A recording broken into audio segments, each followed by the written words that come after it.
രോഹിണി നക്ഷത്രം. രോഹിണി നക്ഷത്രക്കാർക്ക് കഴിഞ്ഞ ഏപ്രിൽ മാസത്തിൽ സ്നേഹവും കരുണയും മറ്റുള്ളവർക്ക് കൊടുക്കൽ കൂടുതലായിട്ടുണ്ടാവും. അത് അതേപോലെ തന്നെ നിങ്ങൾക്ക് തിരിച്ചും കിട്ടുകയും ചെയ്യും. പക്ഷെ ഈ കഴിഞ്ഞ ഏപ്രിൽ മാസത്തിൽ നിങ്ങൾക്ക് ബന്ധങ്ങളിൽ നിന്നുള്ള ദുഃഖം ഉള്ളിലാകാനാണ് സാധ്യത കൂടുതൽ ഉണ്ടായിട്ടുണ്ടാവുക. പലരുമായിട്ടുള്ള പ്രതികരണങ്ങൾ കുറച്ച് മാറാനാണ് സാധ്യത. അതുകൊണ്ട് ഈ മെയ് മാസത്തിൽ നിങ്ങൾക്ക് ജോലിപരമായിട്ട് സ്ഥിരതയുള്ള ഒരു അവസരങ്ങൾ വരാൻ സാധ്യത വളരെ കൂടുതലാണ്. അതിലൂടെ ഔദ്യോഗികമായിട്ടുള്ള സൗഹൃദങ്ങൾ വളരുകയും ചെയ്യും. ആരോഗ്യപരമായിട്ട് എടുത്തു നോക്കുകയാണെങ്കിൽ നിങ്ങൾക്ക് തലച്ചോറിന് പ്രശ്നങ്ങൾ ഉണ്ടാവും. എന്ന് വെച്ചാൽ നിങ്ങൾക്ക് ടെൻഷൻ കൂടുതലായിരിക്കും. അവരെന്ത് വിചാരിക്കും, ഇവരെന്ത് വിചാരിക്കും. അതുകൊണ്ട് എല്ലാവരും എന്ത് വിചാരിക്കുന്നു നോക്കാണ്ട് നിങ്ങൾക്ക് എന്ത് തോന്നുന്നു അത് മാത്രം ചെയ്യുക. ആ തീരുമാനത്തിൽ മാത്രം ഉറച്ചു നിൽക്കുക. ആ തീരുമാനത്തിൽ നിങ്ങൾ ഉറച്ചു നിൽക്കുമ്പോൾ സ്വാഭാവികമായിട്ടും എല്ലാം നിങ്ങൾക്ക് ഫേവറായിട്ട് വരാൻ സാധ്യത വളരെ കൂടുതലാണ്.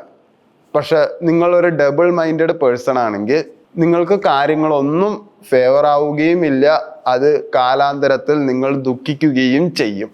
സാമ്പത്തികപരമായിട്ട് നോക്കുകയാണെങ്കിൽ നിങ്ങൾക്ക് സമ്പത്ത് ഉണ്ടാവുകയും ചെയ്യും. സമ്പത്തില്ലെങ്കിൽ നിങ്ങൾക്ക് വേണ്ടത് നിങ്ങൾ വിചാരിക്കാത്ത സ്ഥലത്തുനിന്നും വിചാരിക്കുന്ന സ്ഥലത്തുനിന്നും നിങ്ങൾക്ക് സാമ്പത്തികം വന്നുകൊണ്ടിരിക്കും. ഒരു ഉപദേശം തരികയാണെങ്കിൽ നിങ്ങളുടെ ആത്മാർത്ഥത ആര് തിരിച്ചറിയുന്നോ അവരുടെ കൂടെ മാത്രം നിങ്ങൾ കൂടുക. നിങ്ങളുടെ ആത്മാർത്ഥത ആര് തിരിച്ചറിയുന്നോ അവരുടെ കൂടെ മാത്രം നിങ്ങൾ കൂട്ടുകൂടുക. അല്ലാത്ത പക്ഷം നിങ്ങൾ കൂട്ടുകൂടുകയാണെങ്കിൽ നിങ്ങൾക്ക് ഭാവിയിൽ പ്രശ്നങ്ങൾ മാത്രമേ ഉണ്ടാവുകയുള്ളൂ. ഞാനൊരു പ്രൊഫഷണൽ ആസ്ട്രോളജിസ്റ്റ് അല്ല. ഞാൻ ബേസിക്കലി ഒരു ആസ്പയറിങ് സൈക്കോളജിസ്റ്റ് ആണ്. പക്ഷെ ഞാൻ PGക്ക് പ്രൊജക്റ്റിന് ആസ്ട്രോയും സൈക്കോളജിയും തമ്മിൽ ബന്ധമുണ്ട് എന്നുള്ള ഒരു പേപ്പറാണ് ഞാൻ സബ്മിറ്റ് ചെയ്തത്. എന്താ വെച്ചാൽ ആസ്ട്രോയിൽ കുറച്ച് ക്യാരക്ടറിസ്റ്റിക്സ് ഇങ്ങനെ പറഞ്ഞിട്ടുണ്ട്.